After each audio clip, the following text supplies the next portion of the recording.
Okay, we're here with Justin Brooks, the president of the Twin City Tea Party. Justin, had a pretty good turnout tonight. Oh, yes, absolutely. I'd say it was around 50, 60 people.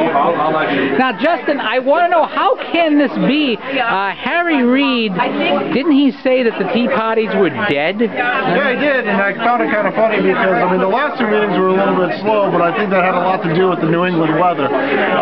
However, this one just seemed to rebound back now that the daylight savings came around, so people got to come over here while it's still sunlight, and it really was a fairly good turnout. I was quite happy to see the people back engaged and ready to do what they need to do to make a difference in our communities.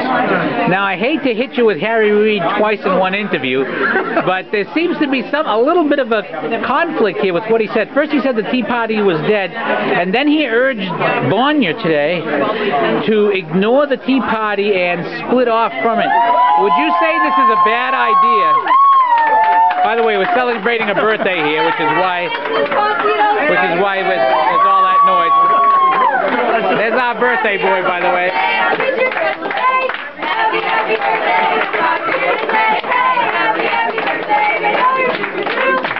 Happy birthday from the quarter to you. Rather than stop the interview, we just enjoyed the birthday. So, or you can edit it out later. No, I don't edit things out. So happy birthday. This is the person whose birthday interrupted the interview. But anyway, we get down, I'm very happy. Back to Harry Reid. As you can see, there is a fair crowd still here, even though the meeting's done.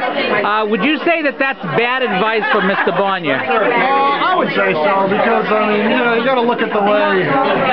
Obviously, people don't like the Tea Party. There's certain people that don't like the Tea Party, like the liberals, like Mr. Reid, and they're trying to kind of squash it as they can. Make allies with the easier enemy, which is Republicans, as opposed to the known enemy that they're not going to make any headway with, which is the Tea Party leaning people. So I think that they will have to just step back and kind of understand that the people voted them in, gave him the speaker position to make a difference and to push forward the American ideals, which is leaning more conservative or center-right, which is where most people kind of, most of our country leans. Final question. We've seen two different philosophies mentioned in the papers today. Fred Barnes was suggesting that because the Democrats have been willing to compromise a bit, 10 million here, 10 billion, 20 billion there, that we should go along with them and pass another continuing resolution with some cuts. Michelle Bachmann and the Tea Party caucus are looking for, we want to get this thing done and not play piecemeal. Considering that all of this is because the Democrats haven't passed the budget and didn't do their job when they had huge majorities, what would you like to see as a Tea Party leader?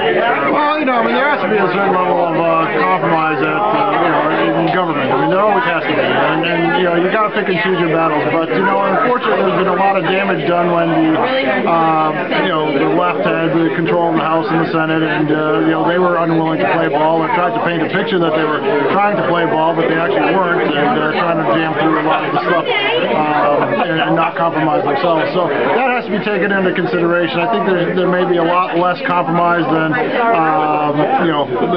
want to see, which may be good right now at this point.